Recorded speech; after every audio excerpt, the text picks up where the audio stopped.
Bismillahirrahmanirrahim. Assalamualaikum warahmatullahi wabarakatuh. Kami dari kelompok 8 yang beranggotakan 3 orang, yaitu saya sendiri Intan Putih Maharani dan rekan saya Nur Fadila Muharani MS dan satu lagi Sang Saukina Saat. Pada kesempatan kali ini kami akan mempresentasikan hasil dari diskusi kami mengenai alat, yaitu penerapan konsep termodinamika pada tungku pemanas anti nyamuk. Dalam hal ini kami akan membahas beberapa pokok bahasan. Yang pertama ada termo, ada suhu, ada pemuaian, ada kalor, tungku anti nyamuk yang digunakan, ada metode penggunaan, ada alat dan rincian biaya serta variabel apa yang diuji. Terakhir, kesimpulan dari penerapan konsep termodinamika pada tungku pemanas anti nyamuk. Baik, selanjutnya untuk penyampaian materi pertama akan disampaikan oleh pemateri pertama, yaitu rekan saya, Sang Safina Saat. Kepada Aukin dipersilahkan. Terima kasih kepada moderator. Yang pertama yang akan saya jelaskan yaitu mengenai termodinamika. Termodinamika dapat didefinisikan sebagai studi tentang energi, transformasi energi, dan hubungannya dengan materi.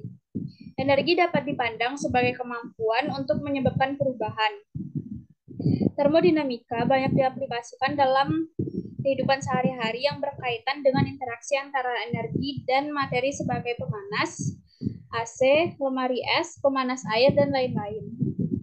Dalam mempelajari termodinamika selalu berkaitan dengan sistem. Suatu sistem didefinisikan sebagai jumlah materi atau daerah dalam ruang yang dipilih untuk dipelajari. Massa atau daerah di luar batas sistem disebut dengan lingkungan. Berikut adalah contoh dari sistem termodinamika pada pembakaran bensin di dalam silinder mesin mobil. Next. Selanjutnya itu, suatu sistem tersebut dapat berubah akibat dari lingkungan yang berada di sekitarnya. Untuk aplikasi pada material, termodinamika membahas material yang menerima energi panas atau energi dalam bentuk yang berbeda-beda. Biasanya sistem memiliki beberapa interaksi dengan lingkungannya. Sistem diklasifikasikan menjadi 3, yaitu sistem terbuka, sistem tertutup, dan sistem terisolasi.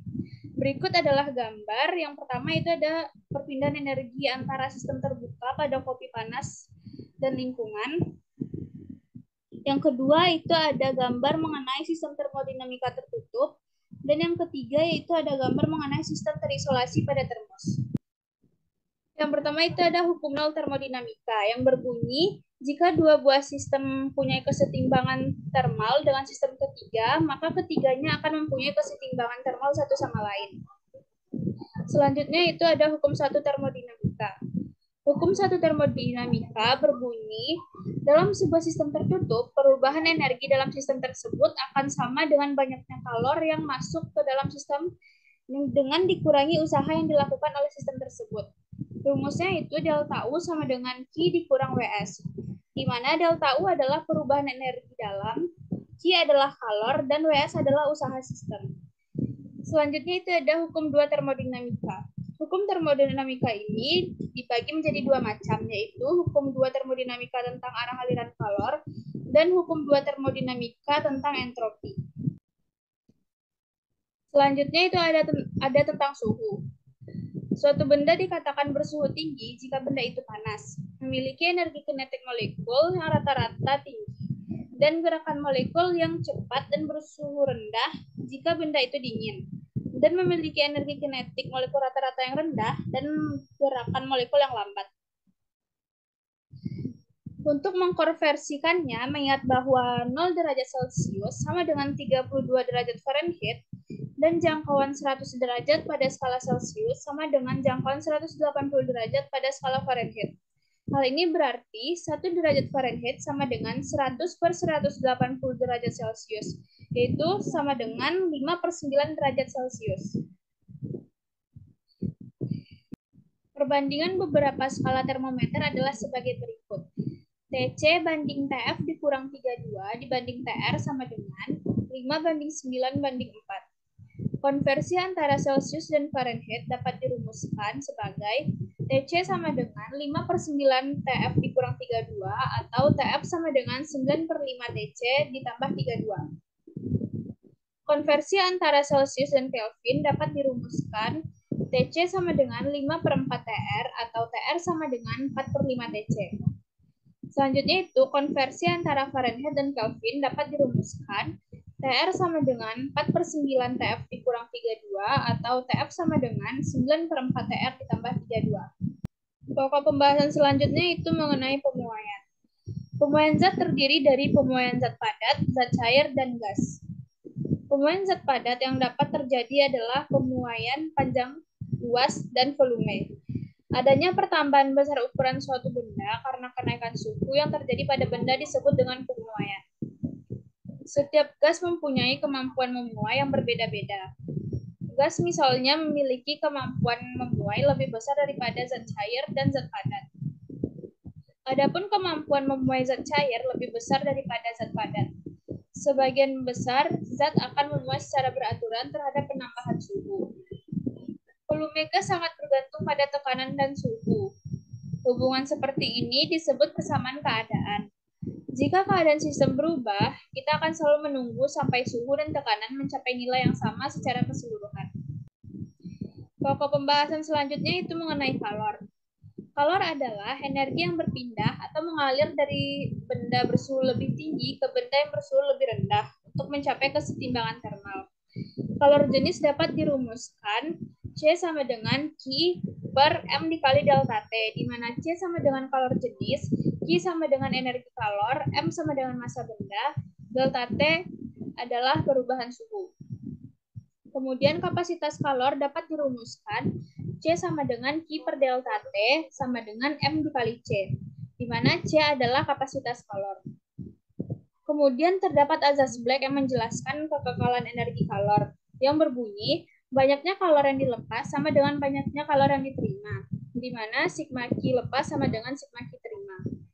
Suhu akhir atau campuran adalah suhu yang dihasilkan oleh benda yang berbeda, suhu yang telah mencapai kesetimbangan termal.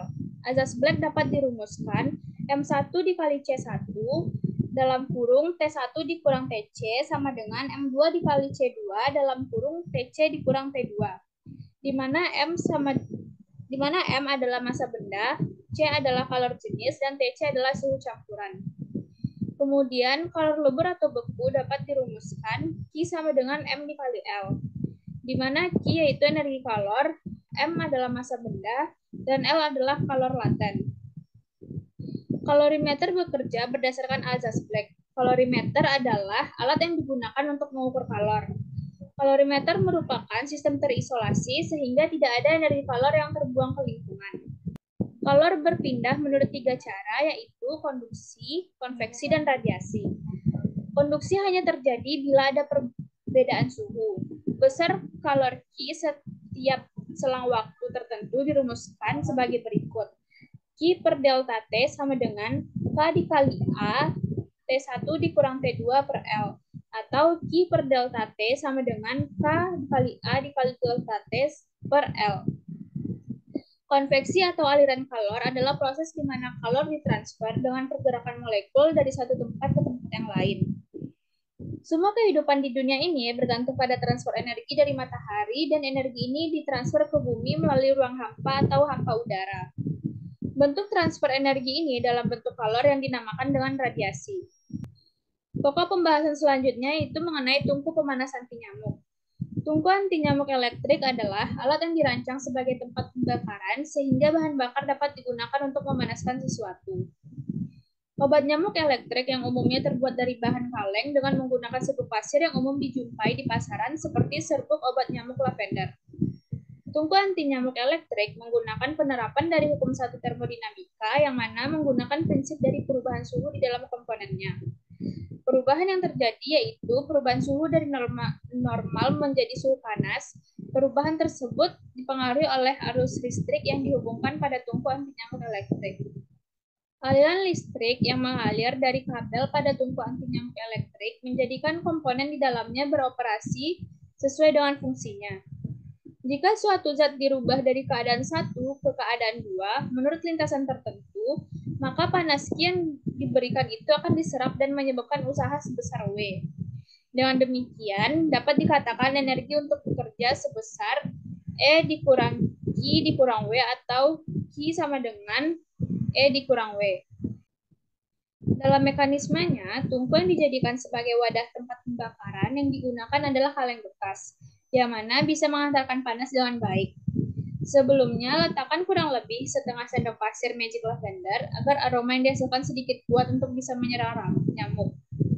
Ketika tungku sudah dialiri dengan listrik, maka saat itu juga aliran listrik yang mengalir memberikan pengaruh terhadap suhu panas yang dihasilkan. Kalor yang dihasilkan dari aliran listrik tadi membuat pasir magic lavender melebur oleh panas sehingga aroma yang dihasilkan dapat menyebar ke ruangan yang diletakkan pada tungku anti nyamuk tadi. Sekian dari saya kembalikan kepada moderator. Baik, terima kasih kepada rekan saya saat. Selanjutnya pokok bahasan selanjutnya adalah mengenai metode kajian teori yang akan disampaikan oleh saya sendiri. Nah, dalam hal ini ada beberapa langkah yang akan dilakukan sehingga proses pembakaran atau proses pembuatan tungku anti nyamuk agar dapat berfungsi bisa terjadi. Yang pertama adalah pengumpulan alat dan bahan. Selanjutnya, ketika alat dan bahan sudah dikumpulkan, kita akan merakit bahan tersebut. Lalu, ketika bahan sudah jadi dan terbentuk alatnya, akan dilakukan penimbangan sampel atau satu bahan yang nantinya itu berfungsi sebagai obat anti nyamuk. Ketika penimbangan sampel tersebut nanti ada beberapa ukuran yang akan dicobakan. Setelah melakukan penimbangan sampel, dilakukan pembakaran sampel, selanjutnya peleburan dan selesai. Mengenai alat dan bahan, di sini ada beberapa alat dan bahan yang digunakan, yaitu yang pertama ada pasir magic lavender, dan yang kedua ada kaleng kaleng bekas atau di sini kami menggunakan kaleng sarden yang digunakan sebagai tempat pembakaran pasir magic lavender. Selanjutnya ada pisau dan juga gunting, ada solder. Selanjutnya juga ada lem untuk perekat dan ada kabel penghubung. Ini digunakan nanti agar bisa menghidupkan alat yang telah dibuat. Dan terakhir juga ada palu serta paku untuk bisa menyatukan atau merakit semua alat dan semua bahan yang telah dikumpulkan. Dalam hal ini ada beberapa rincian biaya juga yang di sini kami gunakan, di mana ada 7 alat dan bahan, yaitu pasir magic lavender dengan jumlah 1 buah, dengan untuk harga satunya adalah 7.000. Ada juga kabel AC power jumlah 1 dengan harga satuan 4.500.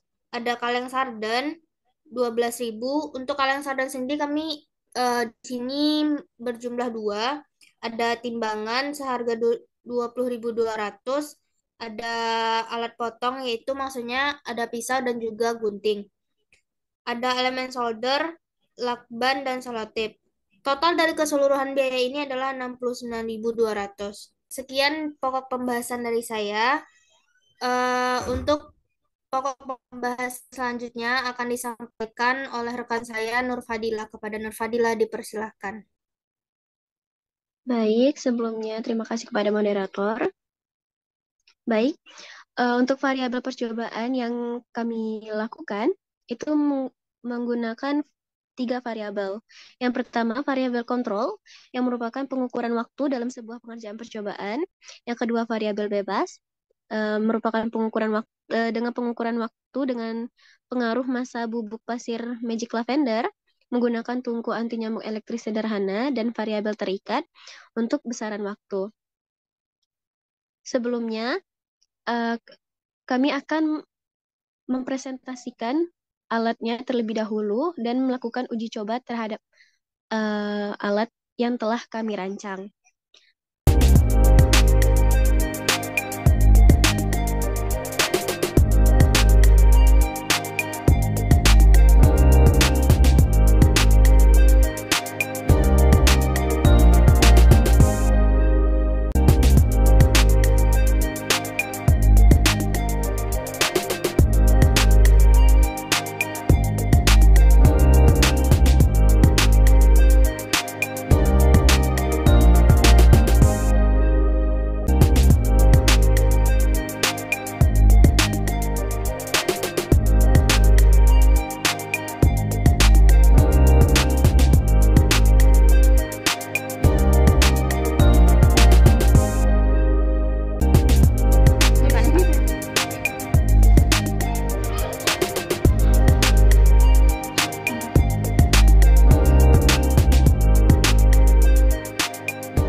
Baiklah, untuk selanjutnya masuk ke pengukuran. Untuk pengukuran, yang pertama, mengukur kecepatan pengerjaan sebuah percobaan dengan pengaruh massa bubuk pasir Magic Lavender menggunakan tungku anti nyamuk elektrik sederhana. Yang kedua, membandingkan hasil pengukuran dari pengaruh massa pasir. Yang ketiga, melakukan pengulangan percobaan sebanyak 2 kali dalam mengukur kecepatan pada percobaan lainnya, atau percobaan kedua dan percobaan ketiga. Dan dari hasil percobaan yang telah kami uji coba, kami lakukan, dalam percobaan pertama, dengan massa pasir yakni 20 gram, mendapatkan waktu sekitar 5 menit 18,34 detik. Untuk percobaan kedua, dengan massa pasir 40 gram, didapat dengan waktu 19 menit 29,02 detik. Dan untuk percobaan ketiga, dengan massa pasir 50 gram, itu didapat waktu sekitar 34 menit 35 detik.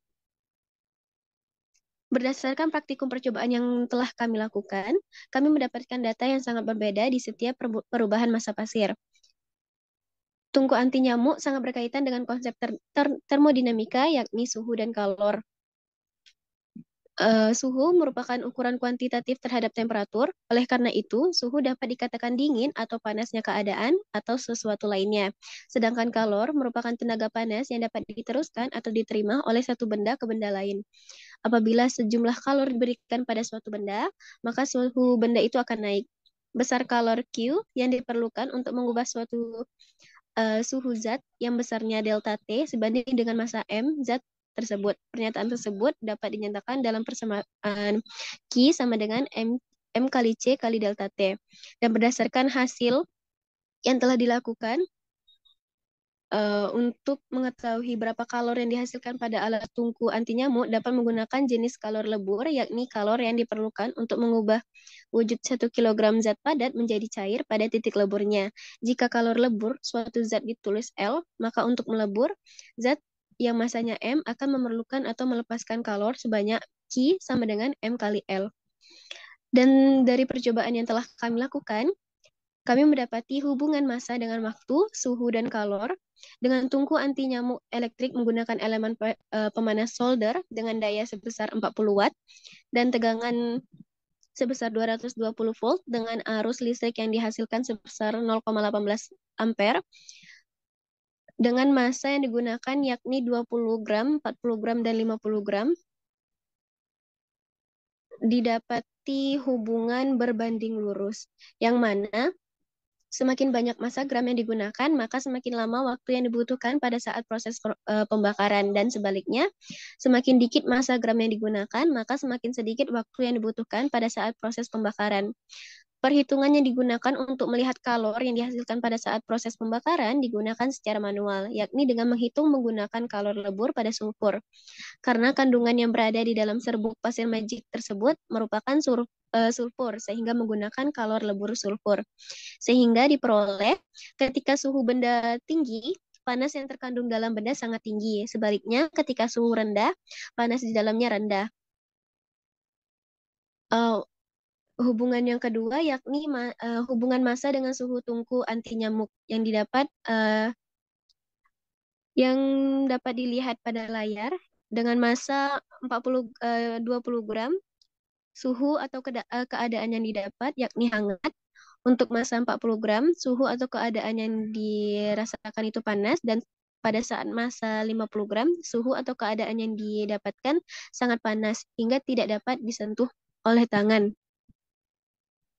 Berdasarkan tabel yang disajikan, diperoleh bahwa hubungan massa dengan suhu tungku anti nyamuk yakni berbanding lurus, yang berarti semakin dikit massa yang digunakan, maka suhunya juga rendah, dan sebaliknya semakin banyak massa atau gram yang digunakan, maka suhunya semakin tinggi. Dan dapat diketahui dari hasil percobaan bahwa yang menghantarkan panas yakni pasir magic lavender. Hal ini serupa dengan prinsip pembakaran pada arang, di mana yang menghantarkan panas adalah arang tersebut. Dan di dalam percobaan tersebut, kami mendapati beberapa kesulitan. Yakni, untuk yang pertama, terdapat kekeliruan dalam pembelian alat dan bahan. Yang kedua, terdapatnya kesulitan dalam merakit dan menyambungkan alat dan bahan, sehingga terjadi konslet. Mungkin sekian yang dapat saya sampaikan. Saya kembalikan kepada moderator. Berdasarkan apa yang telah disampaikan tadi pada pemateri 1, pemateri kedua, dan pemateri ketiga, dapat disimpulkan bahwasannya semakin tinggi suhu suatu benda, maka akan semakin panas pula benda tersebut. Di mana mendeteksi kalor suatu benda biasanya dilakukan dengan mengukur suhu benda tersebut, dan ketika suhu benda tinggi, panas yang terkandung dalam benda juga sangat tinggi. Sebaliknya, ketika suhu rendah, suhu pada benda rendah, maka panas di dalam benda tersebut juga rendah. Banyaknya kalor yang diperlukan pada suatu benda atau zat itu tergantung pada 3 faktor. Yang pertama ada massa zat, jenis zat yaitu kalor jenis atau kalor laten, dan perubahan suhu. Semakin besar massa benda, maka akan semakin besar juga kalor yang diberikan atau dihantarkan kepada benda. Nah, dalam pembuatan tugu anti nyamuk elektrik sederhana ini juga mengalami beberapa hambatan dan kesulitan, sehingga dalam pembuatannya pun memerlukan lebih banyak lagi konsentrasi, ketelitian, dan waktu yang lama. Baiklah, sekian yang dapat kelompok kami sampaikan. Salah dan maafnya kami mohon maaf. Kami akhiri dengan wassalamualaikum warahmatullahi wabarakatuh.